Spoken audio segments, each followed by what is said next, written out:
Okay, let's get back to some real stuff now, guys. You can kick my ass if in 2035 I am no longer eating meat.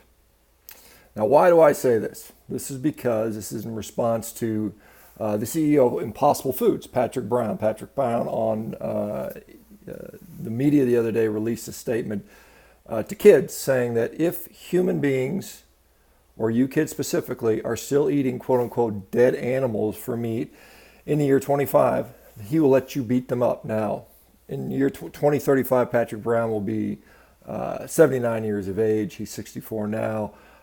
I'm not convinced he'll get there, and if he does, he'll be a frail old man. He'll either have cancer or dementia, most likely. He might live that long because he's very wealthy, and he's certainly making that money off of your backs by promoting his fake meat product, the Impossible Burger, which has been shown to be filled with glyphosate and other chemicals. But more disturbingly, it's not just that it has chemical contaminants. A lot of food does, and that's not really the biggest issue. The biggest issue with that is just complete garbage. You know, it's this awful soybean oil mixture with a bunch of flavorings, preservatives, gums, and all this other garbage, which, again, it's just fake crap processed food. So he says this, he's very, he's got a lot of hubris, saying that he's going to change the world, he's going to outlaw meat eating, we're going to all go and jump on the soybean train, right? Obviously that's not going to happen. But here's a scary thing. So we do see that quite a few people are buying into this. Celebrities are paid off to endorse this stuff, or they invest in it because they see it's a good investment. They're selling it to unsuspecting young people, the basketball players and the other people that are getting behind the Beyond Meats and whatnot.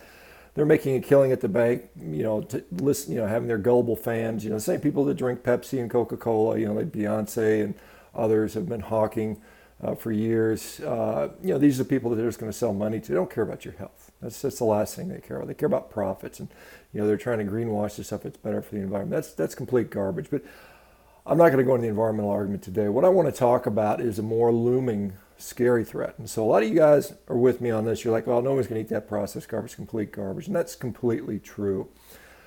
Here comes a problem. So 5 years from now, when we see lab-grown meat, some of you people today that oppose the Impossible Food Burgers are going to say, well, oh yeah, lab-grown meat is fine because it's actual meat. It's made from cells. And therefore we should eat it, and it's going to save the environment. Well, that's also complete garbage. Let's talk a little bit about lab-grown meat.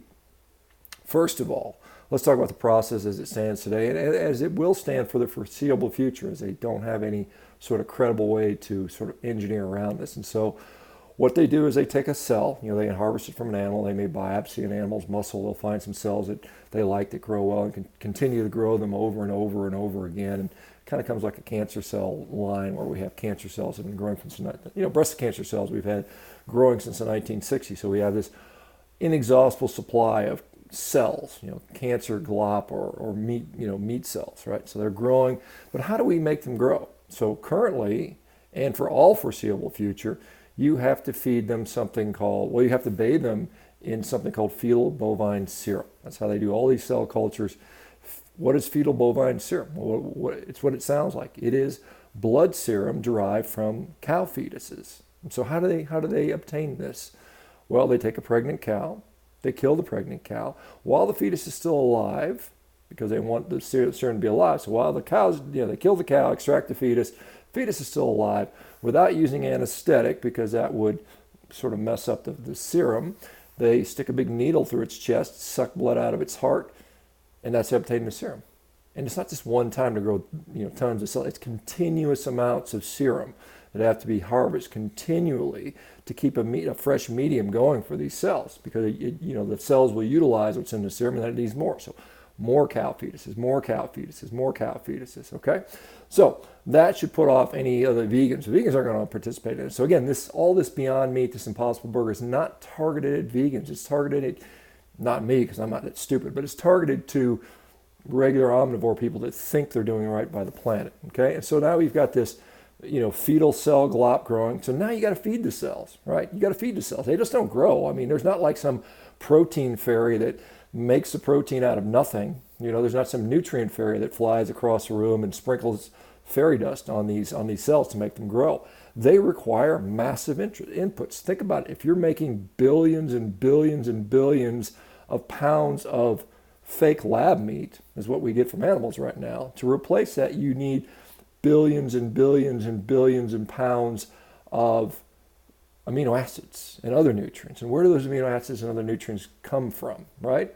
Well, they come from, in their world, plants. So plant-based food. So what does that mean? It means soybeans. It means peas. So what do we know about that stuff? So we know how to grow soybeans and peas. Again, problems with monocropping, destroying the soil, taking away from soil diversity. We also know that peas and lentils and soybeans and whatnot suffer from the fact that their amino acid ratios are not appropriate for meat. They're not in the right ratios. So now to get the right amount of lysine, to get the right amount of leucine, you have to grow even more peas to grow, to get this meat to somewhat approximate what is actually found in actual meat, which is what we need in human nutrition, okay? And so then we have to do this. So now how do we power this? How do we power these ginormous vats of glop that's being grown, right? There's giant vats, requires energy. Where do you get the energy from? Where does the cow get the energy from? Well, the cow gets the energy from the sun. It's a solar-powered animal, right? It just goes out in the sun, hangs out. That's how it lives. It eats some grass.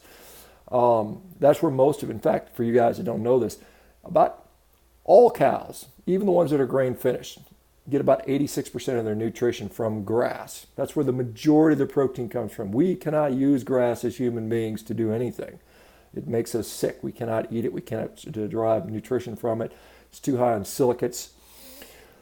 So now we've got the energy problem. So where are they going to get the energy from?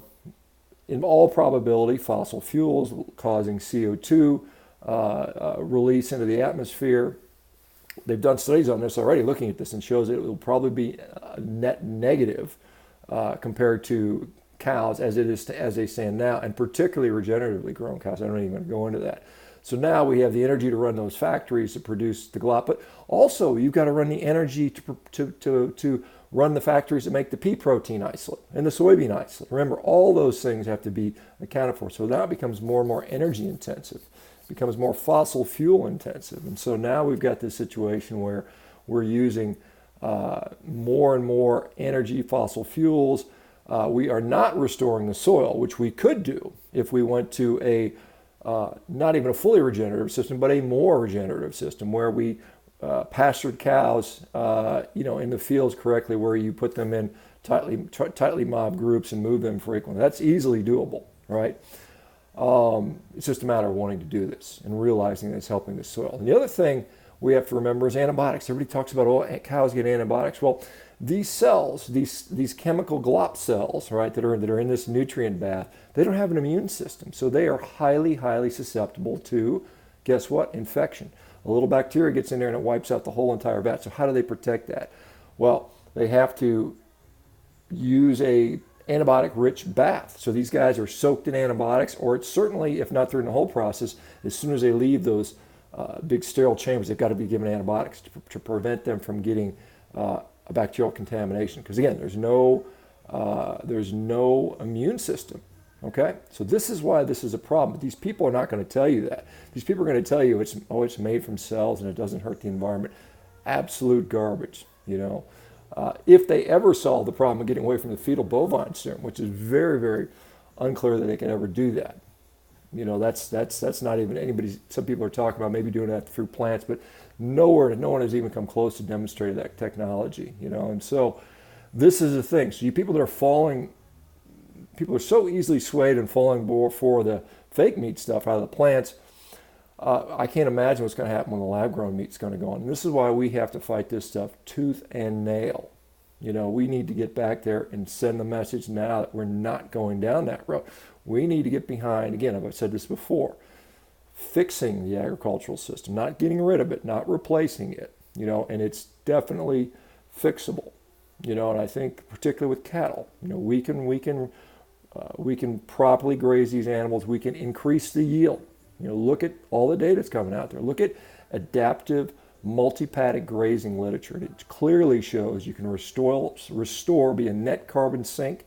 You can be more productive than we are now, so we can get more meat. We can put more animals on the soil, and we can fix the atmosphere instead of just quote unquote harming it less by the vegan method, which, by the way, probably doesn't help, because methane, as we know, is recycled. So when methane is recycled in the atmosphere, it doesn't have that effect like things like carbon dioxide, which comes from fossil fuels. All right, guys, good to be talking about some educational stuff again, outside of the drama stuff. Hopefully you guys will like this. You need to understand this about, again, none of you in my audience need to know about the pea protein being garbage, but I mean, you understand what's coming next, and you've got to fight back now. We've got to push back from that. And like I said, industry, even the meat industry, even big food companies like Tyson Foods, Cargill, JS, or JBS Foods, I can't remember the name.